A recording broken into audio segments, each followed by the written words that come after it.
Bienvenue. Vous savez déjà qui je suis? Sinon, regardez d'abord la vidéo de bienvenue. Dans cette première vidéo, nous examinons quelques chiffres. Nous analysons ce que c'est la distance. Nous examinons les effets du changement sur vous et votre personnel et les pièges que présente le travail à distance. Dans le passé, nos collaborateurs et nous-mêmes travaillions un jour à domicile. Cela cassait quelque part votre semaine, vous l'acceptiez, vous planifiez votre emploi du temps de manière à ce que le travail qui exigeait toute votre concentration soit effectué ce jour-là. Vous preniez des dispositions avec votre partenaire pour pouvoir travailler de chez vous tranquillement, seul et surtout sans être dérangé. Pour ce jour-là, l'endroit où vous étiez assis, à la table de la cuisine, dans le salon, dans une chambre, dans le grenier, importait peu. Vos collègues étaient au courant de votre journée de travail à domicile. Vous receviez donc moins d'appels téléphoniques et surtout beaucoup moins de distractions de la part de vos collègues ou de votre responsable. Vous l'avez choisi vous-même, vous n'étiez pas obligé. Cependant, ce sentiment de liberté et de paix change rapidement lorsque vous êtes contraint de travailler à la maison, ce qui est le cas pour beaucoup d'entre nous depuis l'année dernière. De plus, il se peut que nous ne soyons pas seuls à la maison, ce qui peut créer des tensions sur plusieurs fronts, bien sûr. Plusieurs sociétés ont changé leurs approches concernant le télétravail. Chez Telenet, par exemple, 86% du personnel continue de travailler à domicile jusqu'à la fin de l'année et probablement ça sera prolongé. Google maintient son personnel à domicile. Facebook prévoit une proportion de 50% au cours des 10 prochaines années, 50% qui va travailler à distance pour le reste de leur carrière. Fin 2020, j'ai reçu dans ma boîte aux lettres une enquête de Buffer menée auprès de plus de 20 000 participants, dont 99% ont indiqué qu'ils aimeraient travailler à distance pour le reste de leur carrière, donc pas en continu comme actuellement. Ma question, êtes-vous d'accord avec cette affirmation? LinkedIn constate une tendance similaire chez les personnes à la recherche d'un nouvel emploi. Le nombre de recherches d'emploi à distance a augmenté de 60% dans le monde. Les offres d'emploi qui permettent le travail à distance ont été consultées sur LinkedIn presque 3 fois plus souvent qu'avant le lockdown. En effet, le travail à distance est de plus en plus attendu par les employés. Il constitue même un attrait dans les campagnes de sélection ou une méthode de fidélisation.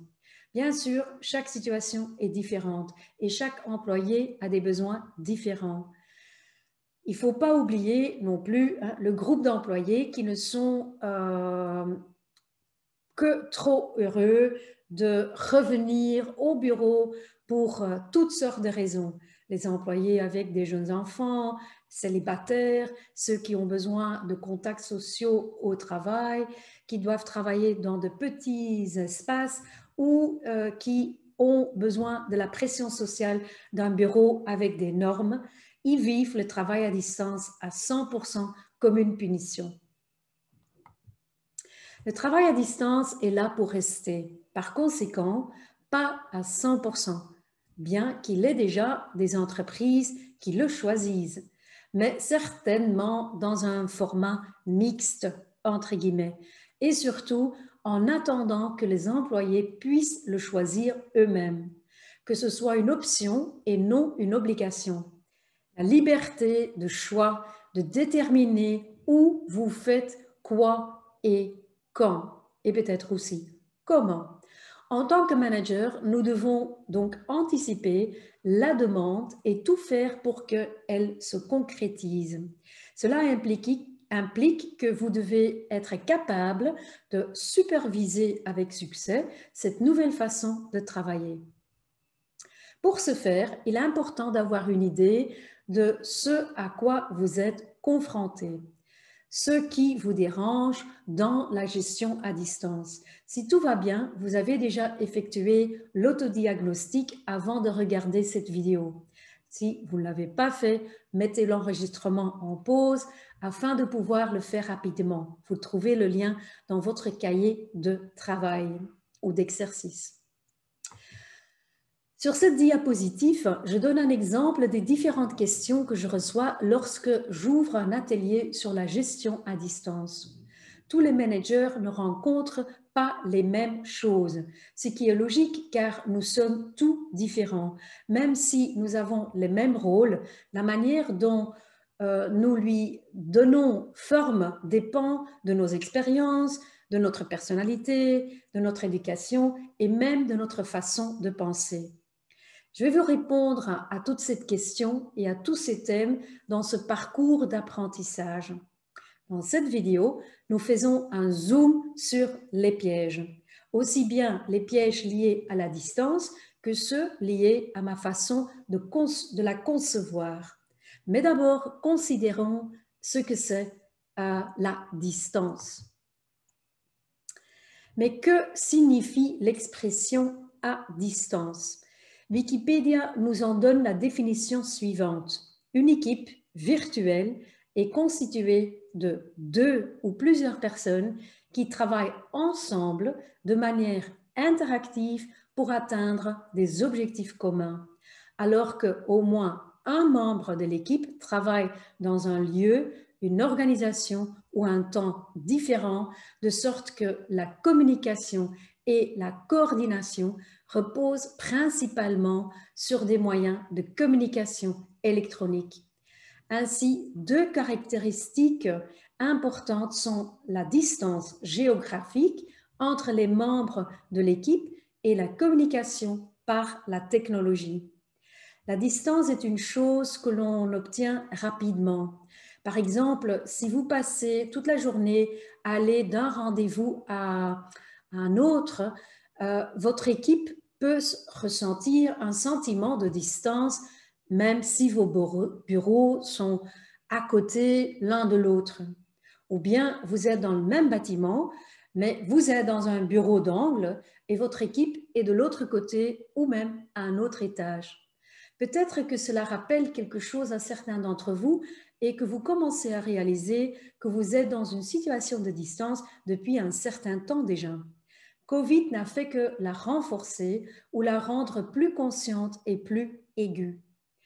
D'un autre côté, peut-être devrions-nous remplacer le travail à domicile par le travail à distance dans notre langue afin que nous, en tant que managers, prenions plus rapidement conscience que nous sommes déjà confrontés à la distance dans certaines situations et que nous n'attendions pas que nos employés travaillent à domicile pour nous réveiller et adapter notre style de management. Ella Havermals, professeure associée à l'Université d'Amsterdam, effectue des recherches sur les équipes qui travaillent en partie à distance et en partie ensemble. Elle est arrivée à la conclusion suivante. S'il y a une distance physique, cela n'implique pas nécessairement qu'il y ait une distance mentale. Maintenant que nous savons ce que nous entendons par distance, voyons comment la gérer efficacement. Le travail à distance est une nouvelle façon de travailler pour beaucoup, pour les employés comme pour les managers. Cela implique donc aussi un changement. Changement d'habitude, de méthode de travail, d'accords, de forme de communication, d'outils, de travail en commun, d'équilibre entre vie professionnelle et vie privée, de mode de pensée, etc. Comment faire face à ce changement brutal? Jetez un coup d'œil à votre cahier de travail. Si nécessaire, mettez la vidéo en pause. Notez ce que vous pensez du travail à distance. Quelles sont les pensées que vous avez à ce sujet? Je vous laisse un peu de temps pour écrire vos pensées. Soyez donc honnête et sans censure. Ne vous jugez pas. Les choses sont ce qu'elles sont. Les pensées sont des forces. Donc, plus vous prenez conscience de la force qui vous anime jour après jour, plus vite vous serez en mesure de la contrôler. Faites-le maintenant. Tout le monde a des pensées, mais nous ne prenons pas le temps de nous y attarder. Notre cerveau peut être divisé grossièrement en 3 zones cérébrales. Le cerveau fonctionne comme un tout cohérent, mais en même temps, chacune d'entre elles a sa propre fonction, comme vous pouvez le voir ici sur la diapositive. Ces 3 zones cérébrales sont le cerveau reptilien, le système limbique et le néocortex. Le néocortex est la partie pensante de notre cerveau et aussi la partie la plus jeune de notre cerveau. Du point de vue de l'évolution, il est si jeune qu'il n'y a pas encore beaucoup de connexions entre lui et le système limbique. Il est responsable du traitement cognitif de la pensée, du langage, du raisonnement, de la prise de décision et de l'autoréflexion. Le néocortex nous permet de donner un sens à notre vie et de la façonner. Cette partie du cerveau est très sensible au stress et se laisse, entre guillemets, détourner par le cerveau limbique et reptilien au moindre signe de stress. Le système limbique fonctionne 80 000 fois plus vite que le néocortex.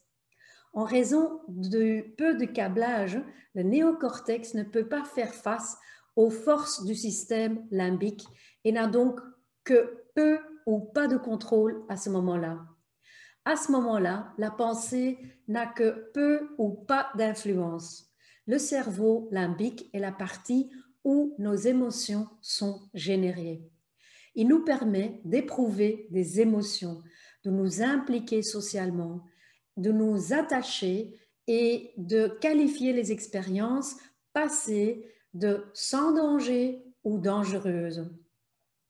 Le développement de cette partie du cerveau se fait par le biais de notre interaction avec notre environnement. Si vous grandissez dans un environnement sécurisé, ce que nous appelons un attachement sécurisé, le cerveau formera une configuration par défaut basée sur la sécurité et la confiance. Si vous grandissez dans un environnement dangereux ou dans lequel vous vous sentez inconsciemment ou consciemment indésirable, un attachement non sécurisé, ce paramètre par défaut se formera et vous deviendrez spécialisé dans l'expérience des sentiments de peur. Le cerveau reptilien est la partie la plus ancienne du cerveau et fonctionne de manière instinctive et automatique. Le cerveau reptilien est responsable de toutes les fonctions liées à notre survie, telles que le rythme cardiaque, la respiration, la digestion et la température corporelle. Cette partie du cerveau est constamment active, jour et nuit. Avec le cerveau limbique, le cerveau reptilien est notre garde du corps, entre guillemets. Explorons cela un peu plus en profondeur en faisant une auto-analyse. Je vais vous présenter 5 situations de votre gestion du changement et je vous invite à vous situer. Il s'agit donc d'une petite auto-analyse que vous réalisez pour vous-même en toute honnêteté et surtout sans jugement. Comment gérez-vous le changement? Êtes-vous comme un œuf? Vous êtes la même apparence extérieure, mais se durcit à l'intérieur.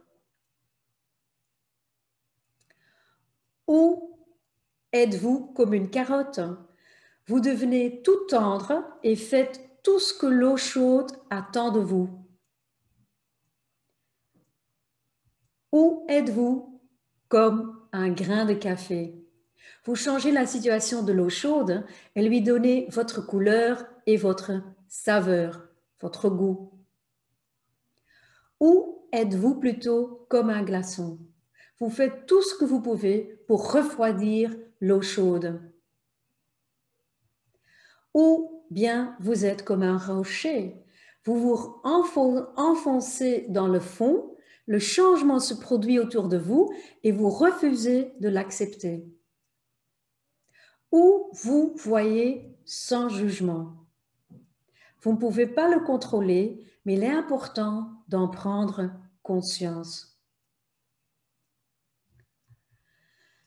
Qu'est-ce que cela vous dit? Comment envisagez-vous le changement? En tant que responsable, il est également important de pouvoir évaluer comment vos employés font face au changement. Surtout maintenant que certains sont amenés à travailler à distance. Où voyez-vous certains de vos employés? Car il est également important de savoir et de comprendre que tout le monde n'aborde ou n'adopte pas le travail à distance de la même manière. Certains sont impatients de se lancer, d'autres veulent retourner au bureau le plus vite possible. Arrêtez la vidéo un instant et passez en revue vos employés et placez-les à côté des métaphores que vous venez d'entendre. Qui a le comportement de l'œuf, de la carotte, du grain de café, du glaçon ou du rocher? Dans ce processus, je veux vous bombarder d'un maximum de conseils, mais ceux-ci vous échappent si votre état d'esprit n'est pas prêt à les recevoir. C'est pourquoi nous commençons par examiner vos schémas de pensée, vos paradigmes, vos principes et votre état d'esprit. Chaque jour, je suis en contact avec des cadres qui sont, entre guillemets, bloqués dans leurs pensées et dans leur développement. Ils se disent qu'ils ne peuvent pas lâcher prise et ajoutent immédiatement un argument de poids comme « Sabine, je suis le responsable final ». Cela explique tout, pense-t-il. Et cela s'arrête là. D'autres font des déclarations telles que « On m'a dit toute ma vie que je suis comme ça et ça ne va pas changer à mon âge ». Dans les premières années de ma carrière, je me suis souvent demandé où était le bouton pour faire bouger quelqu'un. Entre-temps, en tant que coach, j'ai trouvé les réponses à cette question grâce aux nombreuses formations et certifications que j'ai suivies pour devenir un Master Certified Coach depuis il y a 20 ans. La professeure Carol Dweck a passé des décennies à étudier pourquoi certaines personnes réussissent dans la vie et continuent à se développer, alors que d'autres, tout aussi talentueuses, stagnent. Elle a découvert que l'état d'esprit des gens joue un rôle crucial dans le processus d'apprentissage. Dweck a découvert 2 types de mentalités, façon de penser si vous voulez, l'état d'esprit fixe et l'état d'esprit de croissance. Personne n'a 100% une mentalité de croissance ou une mentalité fixe. Pour certaines choses, nous devons facilement penser « ça va marcher », avec des efforts et du temps, ça va marcher. Par exemple, apprendre à ramper, à marcher, à courir, à faire du vélo. Quand on est enfant, par exemple, personne ne pense immédiatement « peut-être que ça ne marchera pas pour moi ». La plupart des gens pensent avec des efforts, de la persévérance, de la pratique, des exemples et du temps, ça marchera. En tant qu'enfant, vous entendez des déclarations telles que « Waouh, tu as un Picasso » ou « Tu as un talent d'acteur » et quel en est l'effet? Vous allez vous renforcer encore plus. Malheureusement, aujourd'hui, il y a tellement d'incertitudes, de changements rapides et de défis sans fin qui apportent aussi un surcroît de travail. Pour d'autres choses, nous adoptons plus facilement un état d'esprit fixe. Par exemple, à l'école secondaire, j'avais une enseignante de musique qui s'appelait Sœur Mathilde et qui me disait « Sabine, tu feras mieux de garder le rythme. Tu n'as pas besoin de chanter. » À partir de ce moment-là, j'ai commencé à croire que je ne savais pas chanter. J'ai aussi suivi ce cours contre ma volonté. Aujourd'hui encore, je n'aime pas le karaoké, par exemple, même si j'en ai jamais fait. J'ai refusé de chanter lors d'un cours de formation sur la manière d'utiliser efficacement sa voix, parce que je crois toujours que j'ai une voix affreuse. Avant d'expliquer les deux mentalités, il est bon de comprendre qu'il ne s'agit pas de deux types de personnes. Il est probable que personne ne vivra sa vie à 100% dans un état d'esprit fixe ou de croissance. Ce sont les deux extrêmes d'un continuum. À une extrémité se trouvent les personnes qui continuent à se développer sur tous les fronts. D'un autre côté, il y a les personnes qui sont restées immobiles et qui n'apprennent plus vraiment rien de nouveau. Les personnes qui ont plutôt une mentalité fixe pensent que nos capacités sont fixes. Tout ce que l'on peut faire, il suffit de l'avoir ou pas. C'est un état d'esprit fixe. Certaines personnes sont naturellement douées pour certaines choses, tandis que d'autres ne le sont pas. Et avec cela, ils croient que vous n'avez donc aucun contrôle sur ce que vous pouvez développer en vous. Vous avez tendance à éviter les défis, à abandonner facilement devant les obstacles, à trouver que vos efforts ne payent pas, à ignorer les commentaires utiles et à vous sentir menacé par la réussite des autres. D'autres personnes ont plutôt un état d'esprit dit de croissance. Elles sont convaincues que vous pouvez développer vos capacités et donc, en principe, avoir une emprise sur votre propre développement. Les personnes qui sont douées pour quelque chose le sont parce qu'elles ont développé cette capacité et celles qui ne le sont pas parce qu'elles n'ont pas fait le travail nécessaire.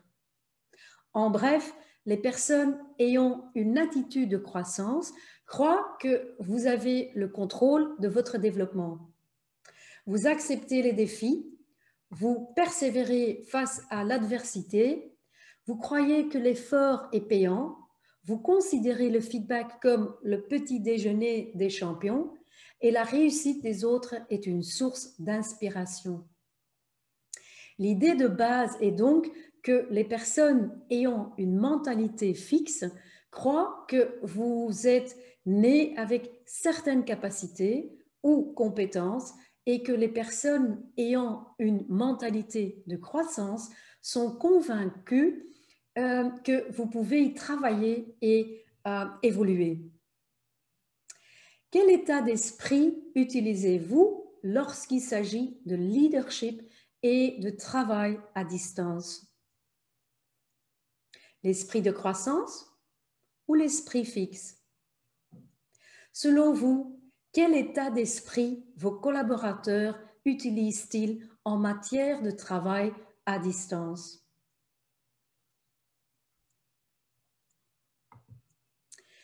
Exposer et explorer vos pensées est une partie fixe d'un processus de coaching. C'est là que se trouve le bouton on ou off pour la croissance et le développement, pour l'apprentissage, pour le changement.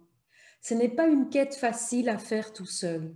Parfois, vous avez besoin de l'aide d'un coach pour vous guider. Trouvez le bouton on ou off chez vos collaborateurs, l'état d'esprit fixe. Exposez le processus de pensée et ce n'est que alors que le comportement pourra changer. N'oubliez pas que le comportement suit la pensée. Les pensées sont des forces. Si vous voulez plus d'aide à ce sujet, vous pouvez télécharger un e-book sur mon site web. Vous voyez la référence sur la diapositive. En plus de votre état d'esprit, il existe d'autres distractions qui rendent le travail à distance difficile. Peut-être avez-vous obtenu un score élevé lors de l'autoscan sur les questions relatives à la communication ou à la coopération, ou bien vous trouvez que la gestion et l'adaptation de votre leadership sont des questions difficiles. Quel que soit votre résultat, vous n'êtes certainement pas seul. Examinons les résultats d'une étude de Harvard qui a mesuré les principaux écueils du travail à distance. Harvard mène des recherches sur le travail à distance et le leadership à distance depuis plus de 20 ans. Le premier écueil est trop peu de vues d'ensemble sur l'avancement et ce qui se passe, qui fait quoi, où, quand, comment et à quelle échéance. Vous ne savez pas exactement ce que votre employé fait, ni comment il le fait. Deuxième piège, un manque de communication et d'échange d'informations. Peu, pas ou pas du tout de feedback sur la situation, ce qui peut provoquer des malentendus et peut conduire à un sentiment de hors de vue, hors d'esprit.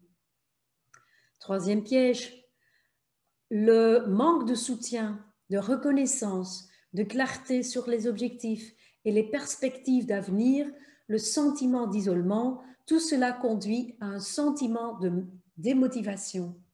L'année dernière, au début du lockdown, la liberté, l'absence de microgestion, le beau temps, la répartition du temps, cela ressemblait au paradis pour de nombreux travailleurs à distance. Pourtant, il peut y avoir un sentiment de solitude. Les gens oublient souvent que le travail est une affaire très sociale. La discussion à la machine à café vous manque lorsque vous êtes assis chez vous en pantoufles. Quatrième piège, des personnes trop techniques qui doivent se tenir au courant des outils de communication interpersonnelle et de collaboration. Les 4 premiers pièges deviennent assez vite évidents, mais il y a aussi des pièges qui auront un impact sur le long terme, comme par exemple le respect d'éthique et du code de conduite. Comment le travail est-il fait? Quelle valeur, quelle image le collaborateur projette-t-il en interne et en externe? À distance, vous avez moins de recul sur ce point. Si vous vous apercevez que l'exécution n'a pas été faite selon les normes, les valeurs de l'entreprise, il est parfois déjà trop tard. Sixième piège. Et c'est un autre piège que vous commencerez à remarquer à long terme, c'est les équipes de travail autogérées qui deviennent trop indépendantes. Elles n'acceptent plus d'être guidées. Elles font ce qu'elles veulent, ce qui vous laisse avec une sorte de Einzelganger ou de solo player à distance. Et le dernier piège que j'aimerais partager dans ce contexte, on ne peut pas diriger par exemple ou diriger by walking around, ce qui signifie que les managers doivent réfléchir au style de leadership à utiliser et à quel moment. Trop de contrôle, trop peu de confiance et lâcher prise, ou trop de délégation, trop peu de direction et ou de soutien. Il est donc également important de recenser les compétences de vos employés. Et nous allons commencer par cela dans la vidéo suivante, afin de déterminer à qui vous pouvez déléguer quoi et qui vous pouvez lâcher et faire confiance et qui vous ne pouvez pas faire confiance. Nous devons savoir quelles sont les compétences de vos employés. Si vous n'avez pas encore commencé à répondre aux questions de réflexion du cahier d'exercice, c'est le bon moment pour le faire. Il ne sert à rien de passer par ce processus en un temps record. Ce que vous en retirez n'aura qu'une valeur théorique. Avec ce programme, je veux vous coacher indirectement afin d'opérer un changement plus profond en vous et en fin de compte chez les autres. Prenez votre temps. Laissez-vous imprégner. revoyez les vidéos autant que vous le souhaitez. Remplissez les questionnaires avant de passer à la vidéo suivante. Quelle est votre vision du management à distance? Vous la trouverez dans votre cahier d'exercice.